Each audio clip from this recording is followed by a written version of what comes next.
अज़ीज़ दोस्तों, आदाब। उम्मीद है आप तमाम बख़ैर हैं और दुआ है आप तमाम हमेशा की तरह खुश रहें।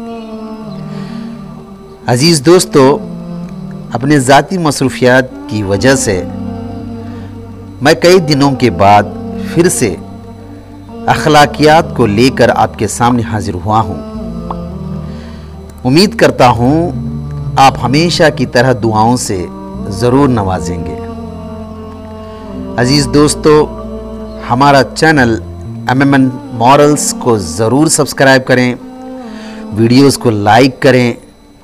अगर कोई वीडियोस अच्छे हैं, उससे कुछ भला हो सकता है, तो वीडियोस को ज़रूर शेयर करें, कमेंट्स करें और नोटिफिकेशन बेल हमेशा के लिए ज़रूर ऑन रखें ताकि हमारे नए वीडियोस आप तक आसानी के साथ पहुंच सकें।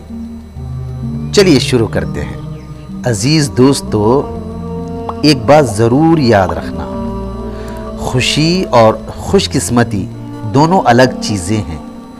आप किसी से उसकी खुशी तो छीन सकते हैं, लेकिन उसकी खुशकिस्मती कभी नहीं।